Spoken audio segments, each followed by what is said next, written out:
The college football experience, Colorado Buffaloes 2023 season preview episode on the Sports Gambling Podcast Networks, brought to you by Bird Dog Shorts. Dominate the summer with an amazing pair of shorts and a free Yeti style tumbler when you order over at birddogs.com/pool. Once again, that is birddogs.com/pool. This is Randy Cross. You're listening to SGPN. Let it ride.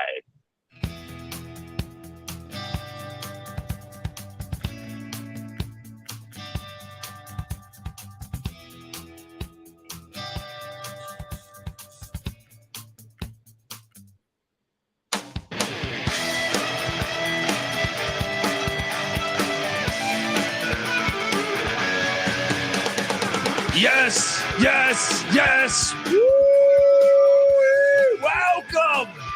Welcome to the college football experience.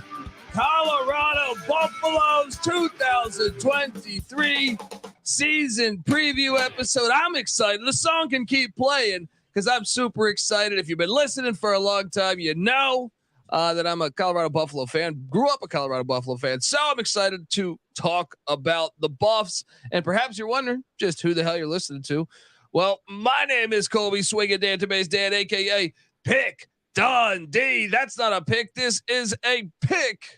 He was raised in the land down under, where a man thinks on his feet, speaks with his fists, and lives by his wits. When Dundee happened, he was a superstar. I smoke and I drink, and I don't have stress, and I'm healthy. I don't have stress and I'm healthy because we coming, baby. We coming. Oh, I had a lot of stress last season, though. Had a lot of stress. We're here to talk about it. I'm ready to run wild. I'll hop on fucking Ralphie. Let's go. Let's go.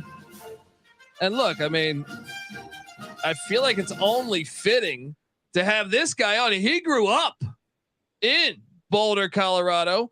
And he is the man behind Overdue Sports. Give it up for Will Mossa. How you doing, Will? And appreciate you coming on the show to talk Buffs, baby. Oh, I'm fantastic. It's a great day when you got to talk about the Buffaloes. Super stoked to be here. Not much to talk about last season, but we're turning the page. It's a brand new year. We got a whole new staff and a lot of roster changes. So let's get right after it. Yeah, I mean, buckle up, folks, because if you follow the rhythm of the college experience and with all our other episodes, especially the college football preview series, well, this one might be a little bit crazy, but Will, I know right now, and shout out, great shirt. If you're watching on YouTube, youtube.com/the college experience, he's got the Prime We Coming t-shirt on. Let's go. And, you grew up in Boulder. Can you tell me about the buzz in Boulder with the Deion Sanders hire? It's insane right now. I've had the pleasure of being back a handful of times. I'm located up in Madison, Wisconsin right now, but I float back and forth, so I'm able to be there from time to time. Seeing him show up at basketball games, the crowd just going nuts. Even in irrelevant basketball games, he'd show up. You see him around town. He's changing menus at breakfast spots. He's doing the whole 9 yards. He's got his thing going. He's living it up right now, and hopefully it's going to result in a handful of wins. We see that win total back there. I think we can shoot for a couple more than that one.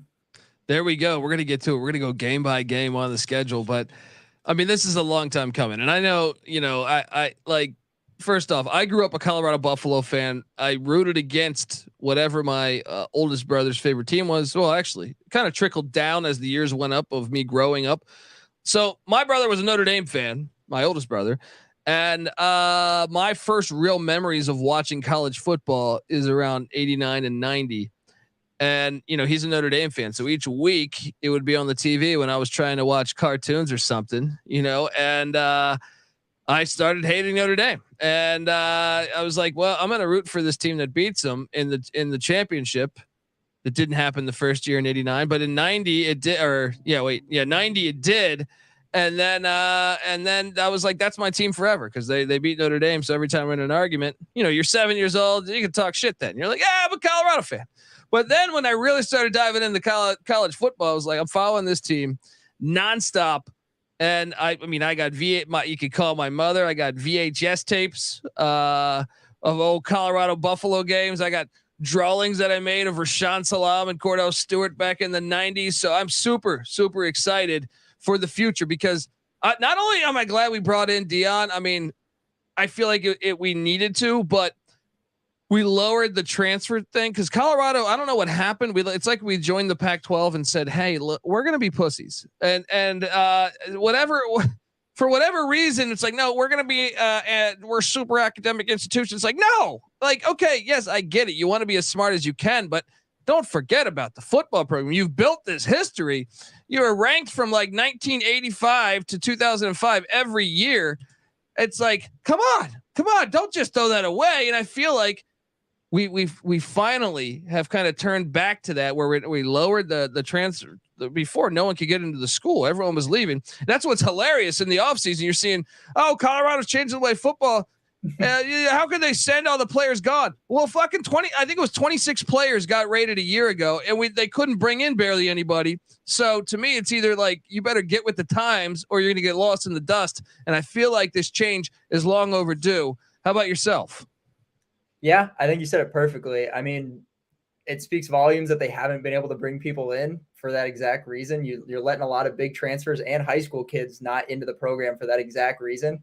And the record has been pretty reflective of it. I think 2 seasons ago, we had a cornerback that was converted to QB because we were just out of options. And that's kind of what they had to run for an entire season. Granted, he didn't do horribly, but when that's what you're pitted up against and the rest of the Pac-12 is just rolling you over, it shows why last year they were 1-11. Yeah, and I think it's harder for the coaches. I mean, look, I almost feel sorry for Carl Durrell because he had those obstacles. Deion did not. Mike McIntyre had those obstacles. Mel Tucker, had those. Well, he was going to get paid anyway, but we're glad he's gone. Anyway, look, we're going to talk all about this, and I'm super excited to go. Obviously, being a Buff fan, this is one I'm really, really excited to talk about. But before we get to all that, I want to tell you that the Colorado Buffaloes 2023 season preview episodes brought to you by Bird Dogs. Yes, Bird Dogs make you look good. What did Deion say? You look good, you play good, they pay good, right? Well, Bird Dogs is essentially the same thing, all right? They're stretch khaki shorts that are designed to fit slimmer through the thigh and leg, giving you a truly sculpted look. You're going to look like Swayze and Roadhouse. You put these things on. All right. They fit way better than regular shorts. And regular shorts are made of stiff, restricting cotton. Bird Dog fixed that issue a while back by inventing cloud knit fabric that looks just like khakis, but stretches so you get a way slimmer fit without having to, sacrifice all that movement. All right. Bird Dog also uses this anti-stink sweat wicking fabric. Once again, anti-stink sweat wicking fabric. Before, especially talking to you college kids out there, I was once that. And look, you go into some keggers, you're doing whatever, and next thing you know, you're waking up without showering, and you're supposed to be at a party. You're supposed to, I told that girl I'd take her to go see the noon showing of Transformers or Fast and the Furious, whatever the fuck it is, right? And you're going to that noon showing so you can save a few bucks by not having it getting that early bird special essentially. Well, you don't want to go there smelling like like New Jersey. And so what you do is you just you get some anti-stink sweat wicking fabric, which is only provided by Bird Dog shorts. It'll keep you cool, dry all day long, and you'll be smelling like a respectable human being. So what are you doing, folks? Go to birddogs.com/pool. Enter that promo code pool. That's POOL for a free Yeti style tumbler. They're going to give you a tumbler with your order. Once again, that's birddogs.com/pool for a free Yeti style tumbler. You won't want to take your Bird Dogs off. We can promise you that. All right. We are back on the college football experience. So traditionally, if you listen to our other previews, once again, I break down all 133 college football teams. It's 133 this year, but I've been doing this shit for over 5 years, but this year's the most ever because it's there's 2 new teams. Normally I just do a segment where who's departing and who's incoming from the transfer portal. But since Colorado basically got a whole new roster, let's skip that because I'm just going to go position by position, who left, who's incoming, and perhaps what we can expect from that position. I think that's the best way to do this one, but I'm at a practice. And shout out to my guy, Colorado play-by-play guy, Mark Johnson, who's been on the show a bunch of times. Maybe as the season gets closer, we'll have him back and do a 2.0 episode. But I know him and Gary Barnett, his co-host, former Buffs coach, super excited for the season. All right, at quarterback, and you know, I should also say that I'll probably, I guess we'll just go position by position. I'll ask your take on the position because I think we got better at almost every position. Let's build this case right now. Quarterback, we lost Brendan Lewis, who started a few games. He's at Nevada with the Wolfpack now. JT Shroud is at Arkansas State. Owen McCown, which I actually thought was the best out of all of them, is at UTSA now. Maddox Kopp is at Miami, Ohio, and Drew Carter is in the portal. Incoming is Shedeur Sanders from Jackson State, which I think is a huge upgrade from anyone else. Would you agree with that assessment? It's hard not to, you know, 40 touchdowns, well over 7,000 yards at Jackson State over the last 2 years. It's pretty tough to argue with that he would not have started anyways, regardless of what happened with our quarterback pool before this. Here's the only thing that makes me a little paranoid. Colorado always schedules absolutely batshit crazy, right? Since the 90s, it has been a batshit crazy schedule that every year. So even last year, where I think we were bad, we might not have been as bad as other teams, but the fact that we played 11 Power Fives and the 12th team was a 10-win Air Force team, I think regardless, that scares me though, because the same situation happens. We're playing 11 Power Fives and then Colorado State. That's not an FCS school. It's a Mountain West school. Now they're not great, but they're a rival. Sometimes you got to throw rivalry, throw the records out the books when you're playing the rivalry game. So what I'm concerned about is the depth. If Shedeur Sanders was to get dinged up, I wish we had, and I wonder, you know, the portal opens up back in August before the season starts. I'm wondering if we potentially have, you know, we go out and get someone that might be wanting to be the backup to Shedeur and tell him, hey, in 2 years it's yours. I don't know. That would be the one concern, but from a talent perspective, I think we're way better. Would you agree? 100%. If, like you said, if he does get dinged up, I think the transfer portal is probably the best option to go before the season kicks off. Just honestly, as an emergency guy, the quarterback room is pretty shallow this season, so it would be nice to have somebody to step in. They do play a pretty tough schedule, especially front loaded. The out of conference schedule is no joke right up front. So you hope nothing happens early on, but God forbid if it does, we need to have some sort of option to go to. I'm almost hoping Drew Carter pulls back. He hasn't landed on a team yet, and I know he played in the spring game, so I'm hoping somebody go buy that guy something. All right. Running back position. This one, we lose Deion Smith. He's now at BYU. Victor Venn's also in the portal, but this is one I'm excited about because, you know, at first we brought in Kavosiey Smoke from Kentucky, and we also bring back to a Charlie Offerdahl, who was a freshman last year that played pretty well, and Hankerson who was all right, but Kavosiey Smoke comes in from the Kentucky Wildcats. This guy started some games when Chris Rodriguez had, I feel like, his third DUI. But then we brought in Alton McCaskill from the Houston Cougars, who was all first team AAC guy. I remember, you know, NC Nick, who's not here, my co-host and my brother was texting me, man, this guy McCaskill for Houston's a baller last year. So I was delighted to see we landed him. And then Savion Wilkerson just recently coming over from Jackson State, who was a running back there. So overall, I love the depth here. And I love we have, to me, look at last season, Offerdahl started games. You know what I mean? So if he's like 4th or 5th on the depth chart now, I am thrilled that the running back room has this much talent. How about yourself? Yeah, I think McCaskill is going to be a great addition. You hope he can bounce back with the same intensity that he had in 21, but the torn ACL last year kind of scares you a little bit, especially with running backs. But the room is good, and they brought in freshman coming in, Dylan Edwards. He should be able to get some work right away. So they definitely have depth there, which is great for especially as running back. So if McCaskill comes along and maybe he doesn't have it the first couple of games, you've got more than enough talent to pick up the slack there until you can really get him in a rhythm. And Edwards is a burner. This is a guy that we flipped him from Notre Dame to Colorado last second. And I think it's going to be interesting to see how much he gets on the field too, because he kind of Darren Sproles-ish. He's got some speed. But this is still an upgrade. Like, so to me, the big red flag is depth, quarterback depth.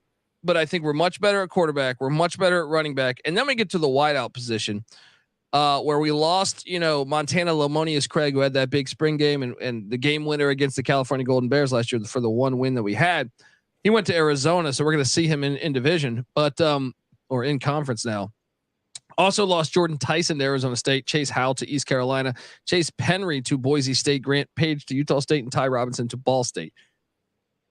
I'm not that concerned with the Lamonius Craig thing. Like, I'm wishing him the best, but I kind of love what we brought in here. So Travis Hunter is going to be playing both sides of the ball. Deion's made that well known, whether it's the Klatt interview he just did recently, or some of the other press things he's done this past couple months. He's stated that, and I think Hunter is going to be a stud at wide receiver. But then what you also brought in, you brought in Willie Gaines, who also comes over from Jackson State.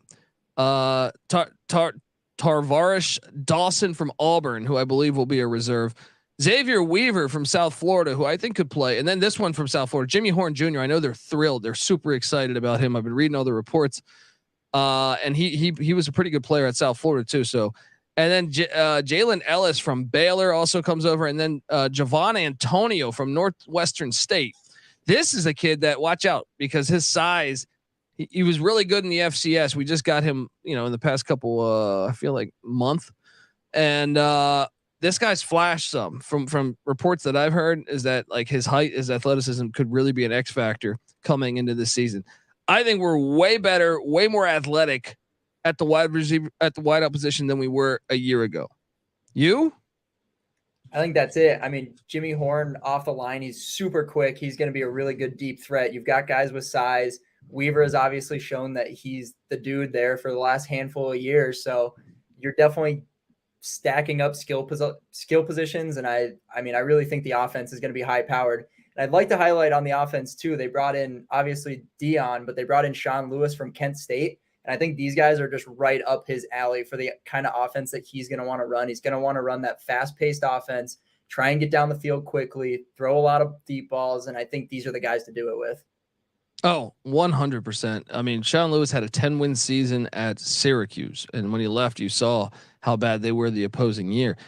I believe that this offense is going to fly with Sean Lewis. I think, this is a head coach from Kent State who was very good at Kent State. He takes the OC job. That was part of the thing to me. Like, I know we got Deion Sanders, but I was, I feel like the stereotype of like, former players dominating the SWAC with FBS players. How good of a coach is he? Fair, but I mean, he still was dominating. But when I saw him also bring in Sean Lewis, he brought some of the position coaches. What's his name? Charles Kelly, the DC.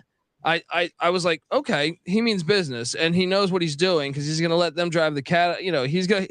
They can drive the offense and the defense, and he'll just kind of be the CEO. So I'm super excited for that. Now, I will say this: tight end is a position I'm a little weary of. Tight end, we had Brady Russell a year ago. He's gone. We looked like we were getting the kid from Arkansas State, Traore, and he didn't work out. So I'm seeing Luis Passarello, a sophomore that should be starting. Now we do have Christian Fourier, former Colorado Buffalo, played for the New England Patriots and Seattle Seahawks, if memory serves me correct. His son is on this roster at Caleb Fourier. Perhaps, that's an area that I'm concerned about, but in Sean Lewis's system, I don't know how much that's needed, but that would be one red flag for me. What do you think of the tight end position? That's exactly what I was going to say. I think in most packages, you're not really going to need it. So obviously it'll be nice to have in, when you're on the goal line and running packages, but I think the style of offense that this team is going to play, it's not a huge need. So even if it is a red flag right now, it may not be come week 4 or 5 when we don't even use them that much. Yeah. And folks, Sean Lewis plays fast, super, super fast. Now here's why I think this is a match made in heaven. Boulder, Colorado is the third highest altitude in college FBS college football. Only Air Force and Wyoming are at a higher altitude. That means when you play in Boulder, it's gonna be tough. It's gonna be tough because they're gonna be going fast. The offensive line, we returned center Van Wells, who was a sophomore. This guy started a decent amount of games. I think he played 11 games. I think as a freshman. Then obviously the portal was huge here too. I will key in on that, but they also bring back Gerard Christian Lickenhan, I believe it is, who is a junior that played in 12 games last season. So 2 guys essentially returning on the offensive line, but then they were active in the portal. So let me key in on this right here.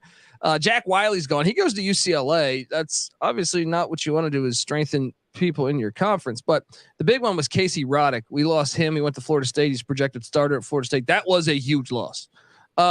Besides that, Alex Harkey went to Texas State. Jackson Anderson went to UTSA. Austin Johnson went to Charlotte, and Noah Fensky went to Southern Illinois as a Saluki. Incoming though, we have David Connor coming from the Florida Gators, Reggie Young from the Flaming Libs, aka Liberty, Jack Bailey with Kent State. Remember, Sean Lewis was at Kent State as a head coach last year. Tyler Brown from Jackson State, Landon Beebe from Missouri State, and Bobby Petrino. And then Savion Washington from Kent State, who I know they're super excited about. He was highly sought after. So going out and getting 2 of Sean Lewis's starters from a year ago. Remember, this is a team that, played Georgia really tough early on. Like, this is a team that played an insane schedule. Played Kent State last year 3 weeks in a row, I think, or 3 out of 4 weeks. They played at Oklahoma, at Georgia, and at Washington. Right? Unbelievable. Right? But I actually think the offensive line is going to be. It could be a strength of ours. I think the offensive line is way better than it was a year ago. How about yourself? I think so too. I've seen a lot of takes that they actually think that that's going to be the weak point of the team. But when you bring in 2 guys with your OC that were just being head coached by them, and you bring in a kid from Jackson State and Tyler Brown, who is a monster. I don't know if you've seen that guy play at all. Yeah. The dude will move mountains this year. He'll push anybody over. So I actually think it's going to be good, especially with the running backs you're bringing in. That's going to be a huge piece, protecting Sanders all year. I don't necessarily know that it'll be a huge strength, but I definitely think it's an upgrade from last year to a pretty good degree. Well, I'll say this: the depth is concerning, but to me, like when I look at the starting lineup, I say, "Hey, this could be pretty solid." Oh yeah. But yeah, if we get dinged up, then I'm concerned. But I mean, I think getting the 2 kids that Lewis is familiar with, and then going out and getting Beebe was sought after. I know he's in the FCS, but hell, a lot of great FCS players are sought after every year. Look at Jared Verse from Florida State, comes over from Albany, and he's like one of the best defensive ends in America last year. So keep an eye out on that. The defensive side of the ball, as I alluded to, Charles Kelly, the DC, he comes over from Alabama, where he's with Nick Saban. Previously was at Florida State back in the day. I think Deion's had a connection with him since the Florida State days. On the defensive side of the ball, defensive line, this is one that I think, if you watch the spring game, which, they looked awful on the defensive line, but that's why they went out and got all of these players. I feel like majority of these defensive linemen have came after spring or didn't play in the spring game. So they lost these guys. Alvin Williams hasn't landed in a home yet. Taylor Upshaw is with the Arizona Wildcats. Jalen Sami, this guy's a beast. This was our best defensive lineman a year ago. He is at Michigan State. Great get for the Spartans. Aaron Austin, he has not found a home yet. Devin Grant, Incarnate Word. Alan Ball hasn't found a home. Naeem Rodman goes to Washington State. Tyus Martin goes to Jackson State. So you know what? Deion's coming here. Fuck it. I'm going there. All right.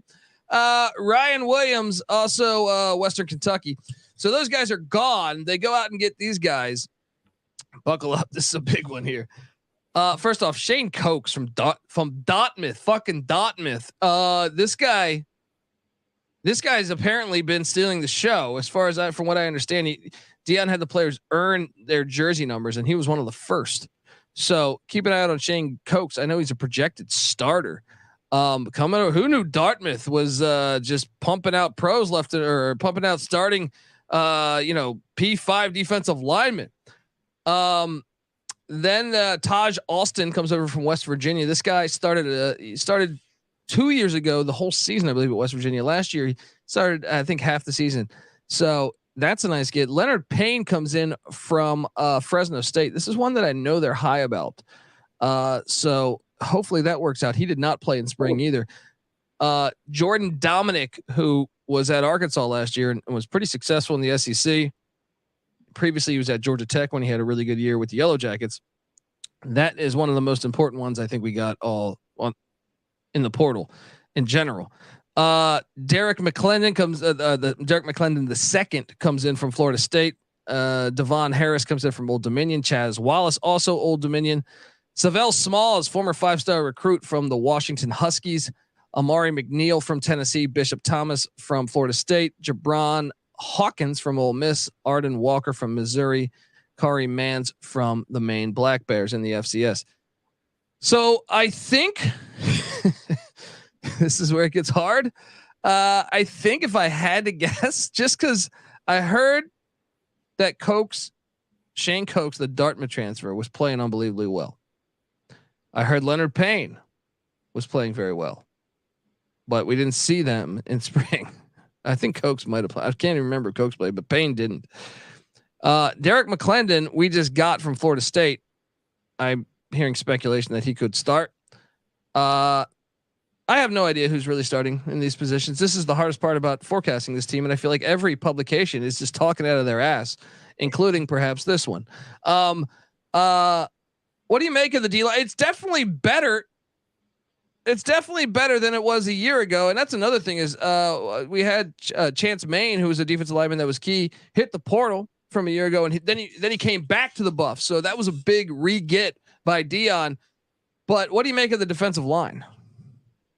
I think a lot of it is speculative. I've actually seen a lot about Smalls and McClendon being the starters on the edge and then being like the centerpieces building around Payne. So that's just what I've seen. But I honestly think it's really anybody's spot right now. I don't even think Deion knows at this point who's it going to be. So I think it's going to be a solid rotation. They definitely have enough guys to fill in and rotate, which I think is a really good thing given how miserably bad this defense was last year. That's going to be really important for them to actually have the rotations, especially with how this offense is going to run, with how quick it's going to be. You know, on a good day and a bad day, the defense might spend 35, 40 minutes on the field. So you got to have good rotational guys to be working in consistently. I mean, this is the biggest question mark on the whole team to me, because you're bringing in all these guys from big time schools and then a couple like perhaps FCS gems from Maine and Dartmouth, but I have no idea. I know that spring game, which when you go watch the spring game, barely anyone who played in the spring games on the roster. It's hard to, but that D line looked horrible, but you're just sitting there like, well, if none of these guys are on the team, what am I deducing from this? You know what I mean? What one guy played that I don't know. This is the biggest unknown to me. I think getting that much depth in the portal, I think we're a more talented team. I can tell you that the defensive line, I think, is more talented, but it's still a big red flag. It's a big question mark for me. I think the biggest on the whole roster personally. Yeah. Okay. I think that's pretty spot on. I just think nobody knows who's going to be where and what the rotations are going to look like. So it's hard to even say what it's going to look like come week one. Yeah. And then the linebacker position. Now I'm excited for Colorado to get back where they should be. This used to be linebacker U, or one of the better linebacker universities. You can go back to the days of Chad Brown, Ted Johnson, Greg Biekert, Jay-Sean Sykes, Matt Russell. You just got on and on and on. How many great linebackers, Greg Jones, all came out of here and played in the National Football League. I'm looking forward to getting back to where we should be here, because we had about 20 years of players getting drafted. But this is another one where you go, okay, this is all portal related here. So I'm pretty sure I have this figured out. All right. We return Jaquez Robinson, right? I think that is one guy that's going to play here, but we lose Aubrey Smith to Houston and three other guys in the portal at the linebacker that haven't found a home. Shaquan Bowser, Mr. Williams, and Zion Magelli. But we go out and get Demoy Kennedy from the Alabama Crimson Tide, where he's familiar with Charles Kelly. He was in his defense. Charles Kelly was defensive coach with Alabama, so familiar with that system. Jeremiah Brown comes over from Jackson State, once again familiar, with Deion Sanders and what they want to do somewhat. And then Vonta Bentley comes in from the Clemson Tigers, which, say what you want about Clemson last year, the defense wasn't a problem. The defense was actually really good. So I think we got Jacquizz Robinson, or maybe you can talk me into Jeremiah Brown playing, or maybe we'll see. For all I know, Savell Smalls might end up playing some linebacker coming off the edge. But Levonta Bentley and Demoy Kennedy are starting. There's no way these guys are not starting, in my opinion. So I think we have that figured out. Would you agree? I would definitely agree with those two. And then you still got some fill-ins. You still got Brendan Gant from Florida State. So there's definitely some guy, and Robinson. I mean, those guys can fill in, but from what I have seen, it's these two guys are going to step up and they're going to be the dudes on the defense. Those are your guys in the middle of the field. They're getting back to that hard hitting linebacker position. I think those are the two guys to kick it off. There we go. And then obviously defensive back, this is where, obviously 5-star freshman Cormani McClain is going to be in the mix as well. So when I'm talking about the portal, and I even heard speculation that Cormani could play both sides of the ball. We'll see, but they lost a shit ton of players, basically their whole secondary. The big one was Nico Reed. He was a guy that showed the flash last year. He's now with the Oregon Ducks. They also lose though Keyshawn Mills to SMU, Joshua Wiggins to Liberty, Simeon Harris to Utah State, Dylan Dixon to Missouri State, Tyron Taylor to Memphis, Oke Salavale to Hawaii, Xavier Smith to Austin P, Tavion Beasley to San Diego State, and there's a few other ones: Jordan Wolverton, Nigel Bethel, Jason Oliver, Jeremy Mack. They haven't found homes yet. That perhaps will very soon. But the incoming class, very impressive, I think, here when you consider obviously Cormani McClain. This is the area that I think we're really probably going to be the most sound at. Travis Hunter. So when you have potentially Cormani McClain and Travis Hunter, 2 5-star recruits. The second recruit in the nation and the first recruit in the nation, depending on what publication you look at from the previous years. So those two pretty damn good. And then you have Miles Slusher, safety from Arkansas, started a few games at Arkansas. I know he got in trouble at one point with the law, but you also have Shedeur Sanders, the son of Deion Sanders, also a safety from Jackson State coming over. Also Cameron Silman coming over from Jackson State at the safety spot. Kendrick Breedlove, a corner from Ole Miss, Roderick Ward, a safety from Southern Utah with the Thunderbirds, Vito Tisdale, a safety from the Kentucky Wildcats, Brendan Gant, a safety from Florida State, Jacquizz Robinson, a corner from Alabama, Omarion Cooper also coming in from Florida State, and Travis J also coming in from Florida State at the safety spot. That's a lot of big time schools there, but I would imagine that Cormani McClain is probably going to start. I know we didn't see once again in spring ball. You're not going to be able to see. He wasn't even enrolled. So, but I would imagine maybe your pitch to Cormani McClain when you recruit that fast and to steal him away from Miami was, hey, come play here. You're going to start day one. That would maybe be. I mean, actually, Deion probably said you probably got to earn it, but you could start here day one with your talent.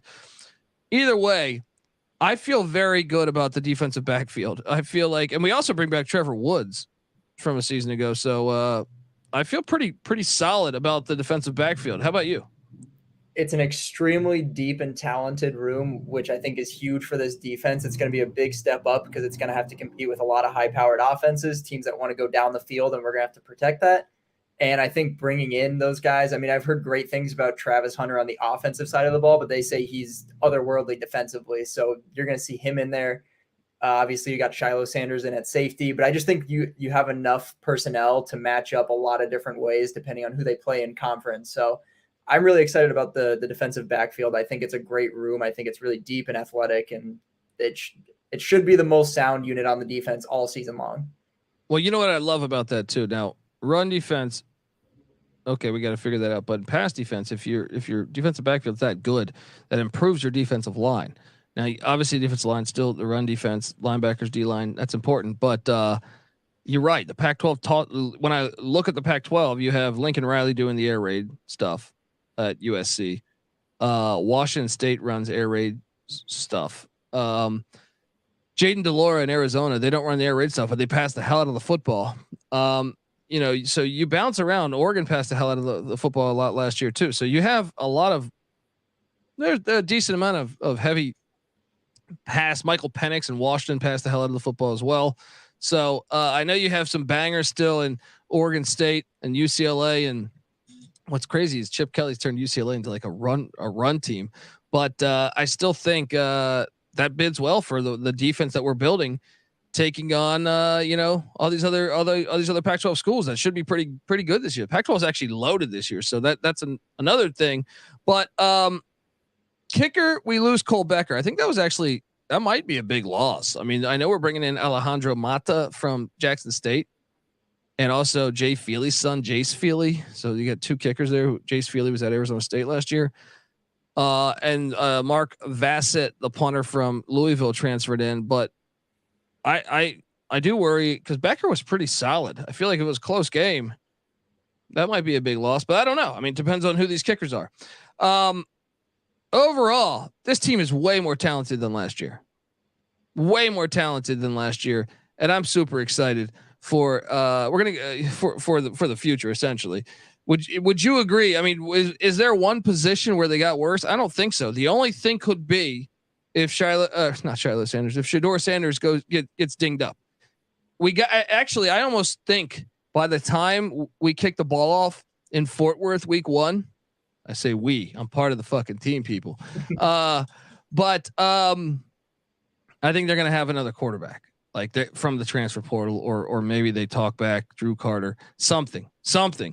But how about yourself? What do you make for the whole roster? So much more talented than last year, right?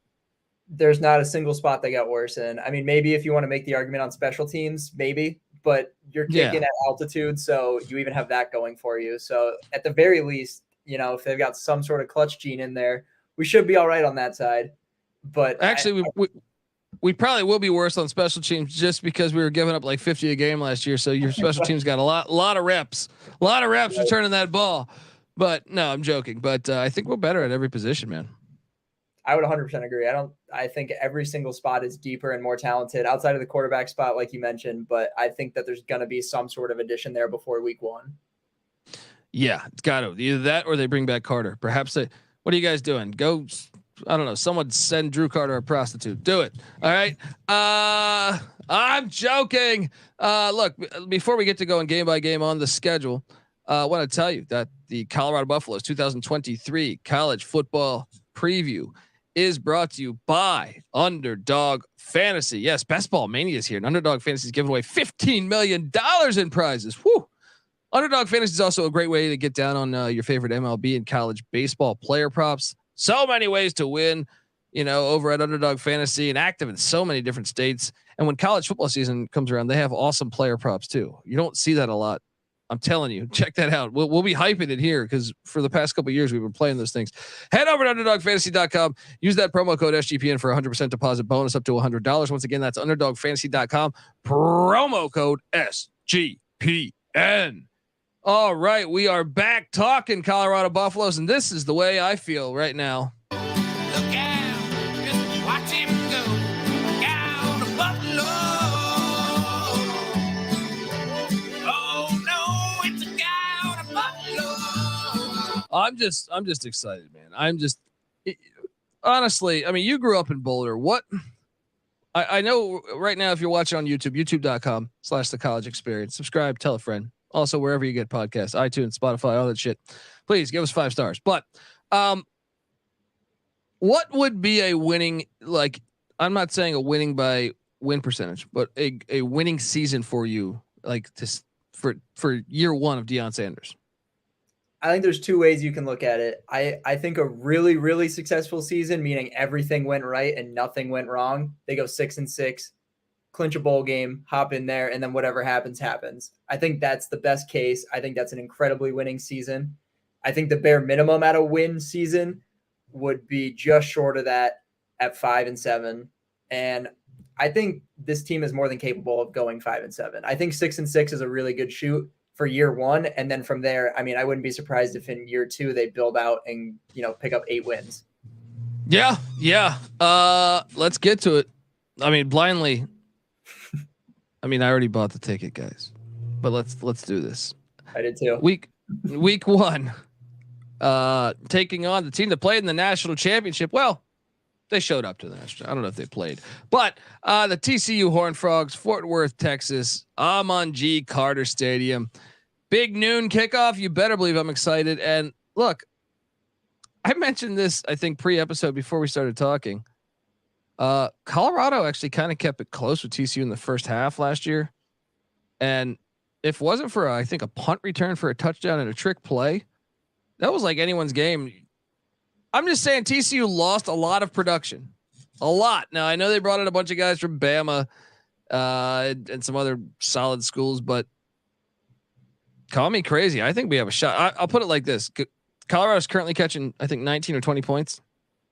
Go bet the fuck out of that. Take the points, because TCU, even last year against all the schools, I feel like TCU beat every school by like 3 points last year. I mean, honestly, go through and look at this. How many one score games? I'm looking at their schedule right now. Ready? 1, 2, 3, 3, 4, 5.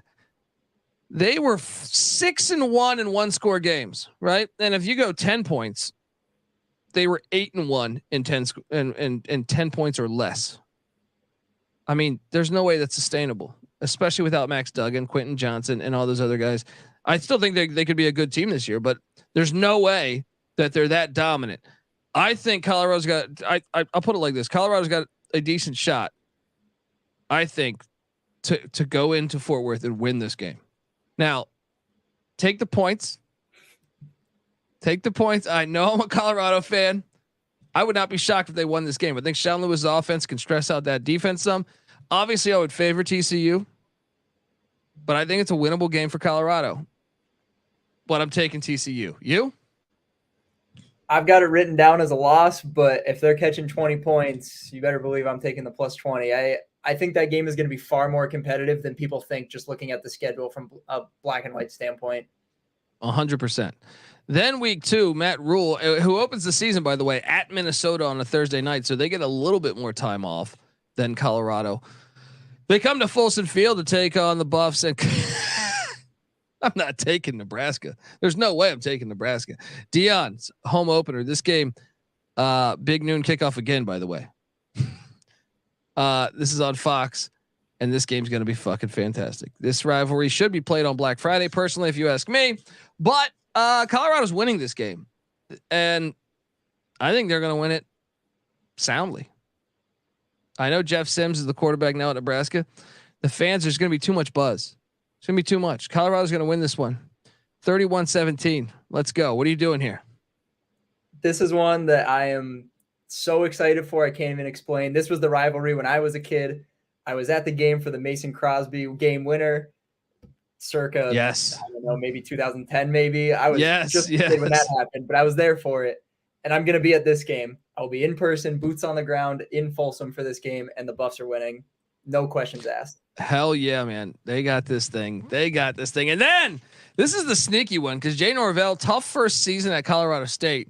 This is a rivalry that hasn't happened in a few years. This is the Rocky Mountain Showdown, folks. I love this game too. I can remember the Bradley Van Pelt years where they upset us, or Lawrence Vickers, destroying a defensive linebacker or safety for Colorado State to get in the end zone. Man, I got us winning this one, but I am scared that if the Nebraska win is so high that we could come out flat against Colorado State. But Colorado State still in a little bit of a rebuild of their own right. So I got Colorado winning this. You? I do as well. This is always a weird game. Just the Mile High rivalry is always wacky. It's sometimes they catch us off guard. It's similar to that Air Force game that we pick up every couple of years. It's kind of a sneaky one, but I still got them winning that one this year. There we go, 2-1. Can you imagine the fucking buzz, especially if we win that? If we were able to find a way to win that TCU game, it'll be through the roof. Then they head to Autzen Stadium. This place is absolutely bonkers, and we are not winning this game. Colorado loses to Oregon. This is I look. I hope I'm wrong. Here, but I don't even know this one will be that close. Autzen, this place is going to be bonkers. So, you agree? I agree. I've got that one as a loss. So 2-2, and then the USC Trojans come to town. fuck you. We're winning this. I'm not saying fuck you to you. I'm saying to the world. You telling me USC is leaving for the Big Ten? We got the corners. You want to throw the ball 70 times a game? I feel like we got the defense that can keep it close. The altitude, USC's defense was ass last year. What makes us think that like they're just gonna? Sean Lewis should be able to attack that weak defense.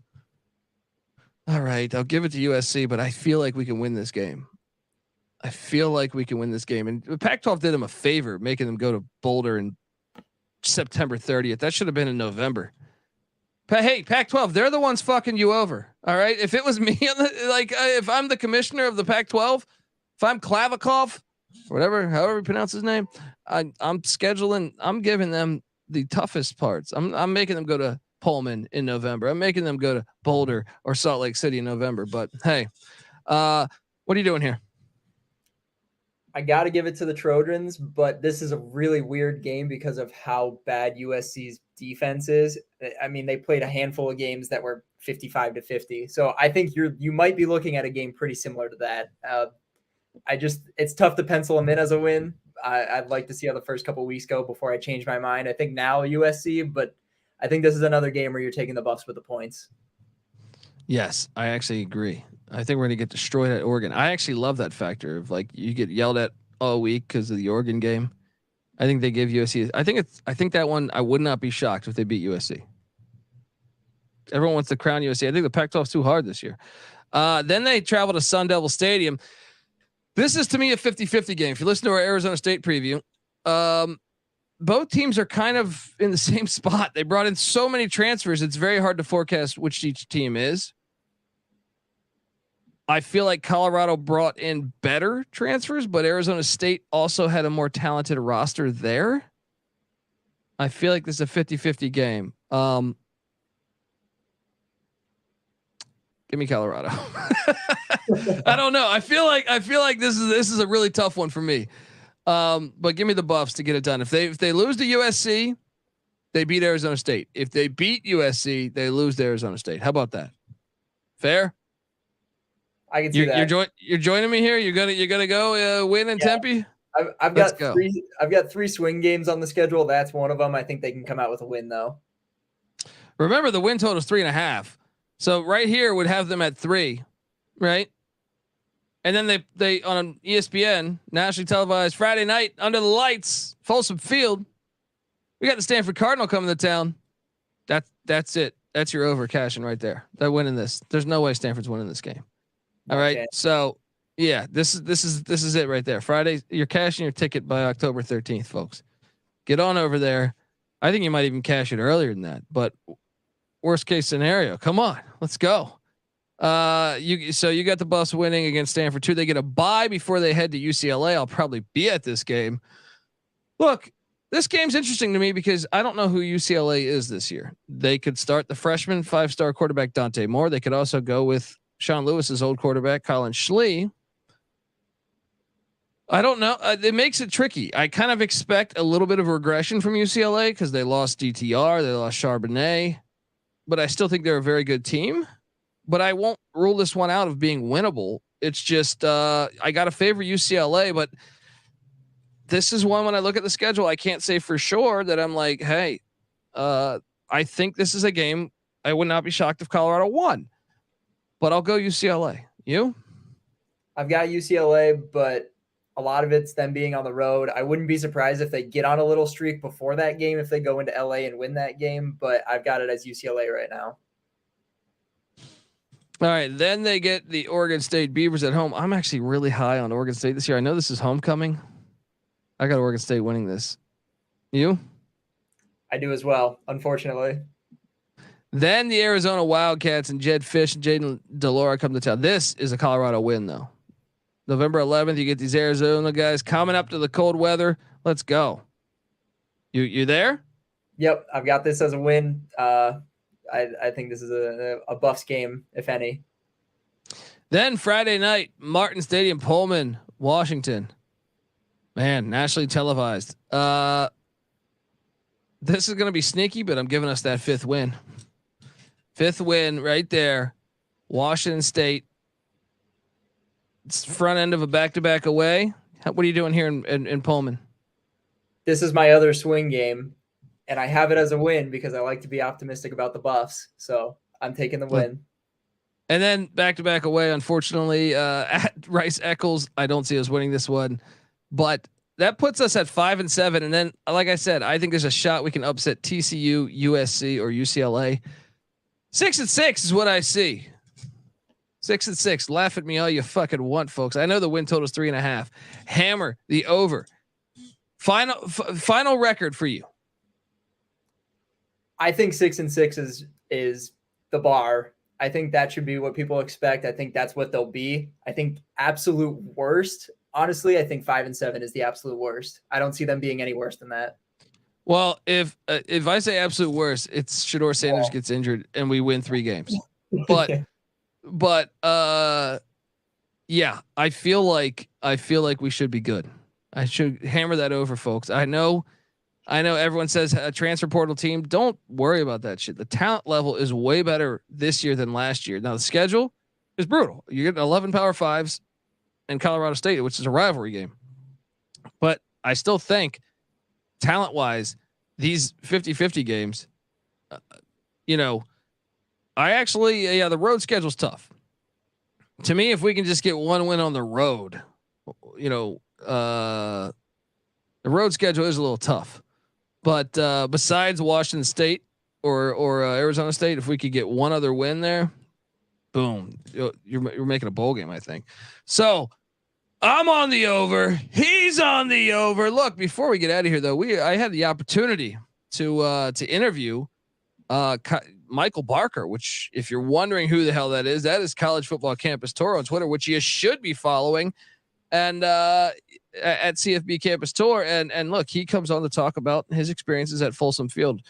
So here is that interview right now. And Michael Barker joining us on the College Football Experience, Colorado Buffaloes 2023 season preview episode is College Football Campus Tour. You probably know him as College Football Campus Tour. I know him as Michael Barker.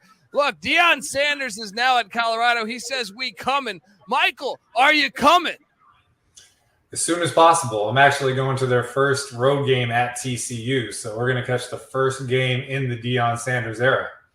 There you go. See, I told you, folks. You want to follow this guy? He goes to like 5, 6, 7 games a week.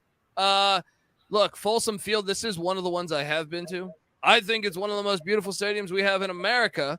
And I think it should be on a very short list where we could potentially play college football playoff games. But look, everyone says I'm the maniac. What do you make of this stadium, Folsom Field, and your experiences there? I'm with you. First of all, it's 99 years old, opened in 1924, had 26,000 seats when it opened. Today it has double, 50,000, named after former coach Fred Folsom, has the third highest elevation in FBS at 5,360 feet. Only behind Air Force in Wyoming. And if you get on the east side of the stadium, you get to the top of the bleachers, you're going to see incredible views of the foothills of the Rocky Mountains. And of course, one of the best traditions in college football is Ralphie's Run, where Ralphie, giant buffaloes, running out on the field before the game. So you got views, you got tradition, you got a beautiful scenery. It's a great place to catch a college football game. Yeah. How many times have you been there? So I've been there twice, and it's funny because both times I've gone there, I think they have a new Ralphie within the last year or two. But both times I went there, they said the field conditions were not appropriate for Ralphie to run. So they threw a saddle on the back of the human mascot Chip and tried to run him across, and the crowd just booed like hell, and it was hilarious. But I went to 2 games at Folsom. One was in 2017. It was Air Force at noon and Colorado at 7 p.m. It was part of a doubleheader. And then the most recent game I went to was 2019. It was a Thursday night game against USC, and that was a battle. It was ferocious in the crowd, just everybody going back and forth. And SC pulled it out with under 2 minutes to go. But as far as like intense Pac-12 football, which you may not think of because we, sometimes get lost in the shuffle here on the West Coast, that was a heated game, great game, and accentuated by the beautiful surroundings at Folsom. Yeah, man. When I went to a Colorado-Washington game, and Washington, Chris Peterson pulled it out late. But it was a great experience, great tradition. Had the marching band come through the tunnel and everything. It was an awesome experience. If you're in the Colorado area, highly recommend checking out Folsom Field. I think it's the most beautiful stadium. I haven't been to all the stadiums in Colorado, but it's one of the most beautiful in college football. I'll say that just from even on television, I feel like it reminds me of BYU's in a lot of ways. So, folks, though, you got to check it out. Go check out Deion Sanders. He says we coming. How about you, folks? Make sure you give good old Michael Barker a follow here because I highly recommend. I just think you do great work, man. You Appreciate it. I didn't even know who you were. Our friendship was built on me going, who the hell is this guy who's going to all these college football games and posting these awesome photos and really giving you background on these stadiums and these great things of in American history. So I think you said you're mysterious. I think that's what it was. So yeah, I'll roll with that. Yeah. So there we go. Mystery solved. Okay, regular guy. Folks, give Michael Barker a follow on Twitter at CFP Campus Tour and get yourself out to Folsom Field. Thanks again, Michael, and take care, man. Absolutely, you too. All right, Michael Barker coming in to talk about Folsom Field. Will, you got a chance to go to Folsom, a few times, right? Oh, yeah. Been there plenty of times. Yeah, isn't that such a beautiful stadium? I think it's one of the more beautiful stadiums we have in America. It's fantastic. If you have any opportunity to get out there for a game, there's no other place I can recommend more than there. Having the pleasure of been to Camp Randall and Folsom, I think I have to biasly say I like Folsom more, but they're both great. It's a fantastic place to watch a game. I'm so excited to go see Nebraska again. The old rivalry kicking back up this year. Yes. And hopefully they put that on the schedule more because we need it, baby. And yeah, folks, make sure you give Will a follow at Overdue Sports on Twitter. Explain to the fans out there, what is Overdue Sports? Overdue Sports is just your one-stop shop for sports content. We got daily picks in every single sport. We update our records daily. We got everything going on. We got blogs. We're kicking up a podcast pretty soon, so stay tuned for that. Give us a follow and let us know what you think. Hey, look at that. Will says Overdue Sports. We coming, baby. Let's go. Check them out, folks. All right. And look, I agree. I've been to a lot of college football stadiums and I have Folsom among the tops. So check that out, folks. If you are in the Colorado area, even if you're not, if you're just a stadium junkie trying to go to the best stadiums, highly recommend a trip to Boulder, Colorado and Folsom Field. Folks, this is our show. I'm on the over. Will's on the over. Subscribe to the College Football Experience. Once again, we're on YouTube, youtube.com/the College Experience. But our podcast platform, the College Football Experience, obviously breaking down 133 teams. I also host the FCS College Football Experience. I also host the College Basketball Experience. I'm excited about the Colorado Buffaloes team this year. Each night of the college basketball season, I will be live talking about every single night of hoops. Yes, that's every night, folks. So check out that. And also check out the College Baseball Experiences. That season's rolling along. The road to Omaha, it's already happening. TCU knocked off what? I don't know. Yeah, this is gonna be, you're gonna be listening to this all summer. So I don't want to tell you who's gonna be winning the College Baseball World Series, but I got a hunch on who it could be. Hit me up at the Colby D on Twitter, and like I said, Will's on Twitter at Overdue Sports. The College Football Experience is on Twitter at TCE on SGPN, and I cannot wait for Fort Worth Week 1 against TCU.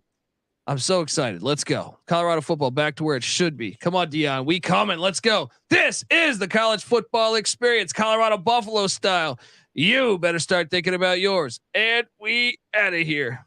Run and shoot. We can really run and shoot. And the whole team's looking and the whole world's looking with the cameras. Run and shoot.